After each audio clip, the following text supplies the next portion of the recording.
Panangkapan iso keleksanan Dewa Resasa Putra Kalakirna. Dewa tau janji marang Titawaba kok nganti ngombrawara mbok gawe geger kayangan Salendra Bawana. Lho ngene iki apa? Wong iku gampang lalian. Wong lek duwe pangkat derajat duwe kedudukan mesti lali. Lho mosok gak eling Dewa iki lali apa nglali apa mbok lali-lali Dewa. Pancen nyoto Dewa ora ngerteni nate duwe janji apa marang Tita. Tinggal matura Resasa Putra.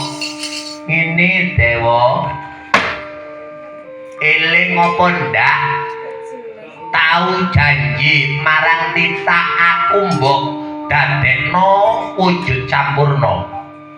Mbok dadekno wong kang utama kadunungan kamukten urip donya tumekaning akhirat. Ning nyatane Dewa, nyatane kaya apa wiwit jaman Yamun nganti jaman Yamin. Jaman biyen eling apa ndak? Wah, aku mbok wujudno bedes. Ana jroning wana najan aku duwe negara ning wujudku wanara bedes. Lho, ilang wujud bedes. Peparap eling apa gak biyen? Subali napa? Lho. Ya, ana negara Rogastina. Wujudku ngono, ilang ya iki dadi wujud ala maneh. Lah kapan aku dadi wujud sampurna Dewa? Lah kapan aku iki iso mulya? Dadi wong kang apik, wong kang becik, pitayuganing ulun. Ngerti yo?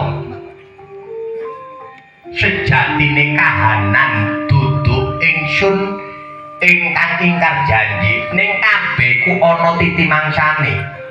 Ngerti yo, alam donya sing mbok nggoni saiki iki minangka gegambarane alam donyamu besok. Yo alam donya sing mbok enciki iki minangka pisoanane alam donyamu biyen. Mula urip iki langgeng.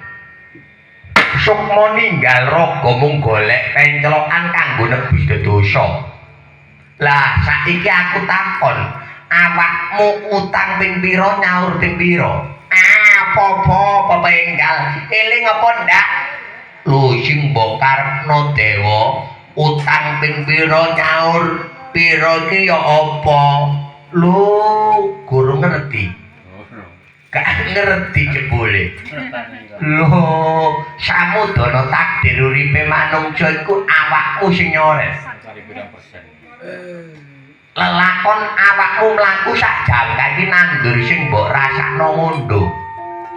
Gak iso wong liya melok ngondo. Wong gak melok nandur.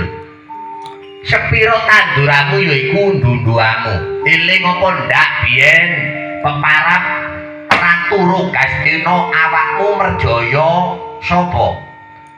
Petak Banjaran Dewa. Lho ya mateni Petak Banjaran. Lah awakmu wis dipateni apa durung? Iya Dewa wis. Yen pancen sira kepengin uripmu bisa sampurna, ragamu kepengin bagus enten ana rong jaman kas, awakmu duwe